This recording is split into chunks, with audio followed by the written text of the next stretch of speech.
Hello from Portland. I am once again heading to the Baghdad Theater. We went there last night to see John Hodgman, and tonight we're going because they are screening Plan 9 from Outer Space with some of the guys from Mystery Science Theater 3000. If you heard that, that was my friend Krista who's come over. She's walking over with me, and she was excited about the prospect of going to see Plan 9 from Outer Space. This is a fundraiser for Alzheimer's research, so it's for a good cause, and it'll be a lot of fun. And Krista's especially happy because she's been on her own with kids all week while her husband was out of town, so she's looking to party. But I did say I would talk a little bit about philosophy today, so I wanted to do a couple minutes on that. I can talk more about it later, but basically I've been talking all week about the pursuit of joy as a value, and I want to talk a little bit about where those ideas come from for me. And the source for most of this philosophy is a very old philosopher named Epicurus. Many of his writings are lost to antiquity, but a lot of them survive in various forms, including one I've talked about before, which is Lucretius's writings, which were the basis of a book called The Swerve, which everyone should read. It's really, really good intellectual history. Epicurus's view was that the universe was shaped not by gods, but by the movement and changing patterns of very tiny invisible particles called atoms. So he actually got very close to what we think of as a modern view of how the universe works. That doesn't necessarily make his philosophy correct, but to me it gives it more credibility than if he thought that we were all sitting on the back of a giant turtle. Epicurus went on to try to figure out what were the purposes of life in a universe where we weren't trying to appease the gods, and he decided the purpose of human life was to try to maximize human happiness and pleasure and minimize human suffering. And this sounds so straightforward, it's sort of amazing that people have spent centuries fighting against that philosophy and trying to convince us that somehow we should be pursuing denial and suffering as fundamental values.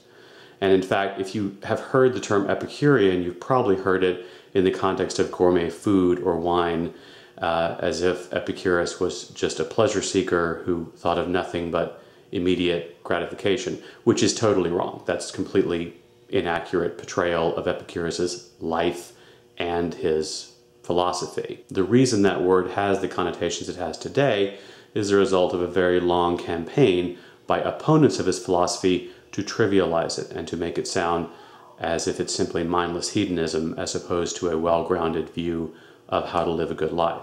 A lot of this has to do with the word pleasure, which many people associate with short-term physical or superficial gratification. And in fact, if you go back to the original writing, the word that Epicurus would have used was ataraxia, which is a sort of freedom from fear, a sort of peaceful state of mind, a tranquil state of mind in which you're pursuing your own conception of the good and the true and the beautiful, which is a worthwhile goal. It's the reason that the phrase, the pursuit of happiness, appears in our Declaration of Independence, because Thomas Jefferson was very much influenced by the thoughts of Epicurus and his followers.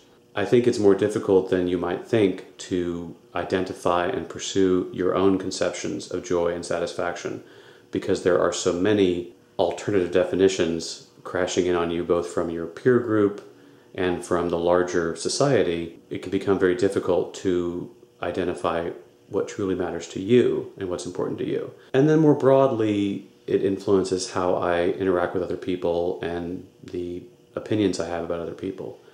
And the first rule of this philosophy is to avoid doing harm to others and to avoid inhibiting others in the pursuit of joy. And it includes a healthy dose of empathy for other people whose definitions of a good life may differ from your own. The other sort of public value this gives rise to for me, and I talked about this in a previous video, is a very strong commitment to autonomy, to the right of individuals to define their own values, their own relationship with the universe, and not to have principles or morals imposed upon them from outside. I feel very strongly about that kind of autonomy, and I think it's essential if you're going to have a genuine commitment to human happiness as your primary goal. And now I'm off to pursue my own happiness in watching Plan 9 from Outer Space.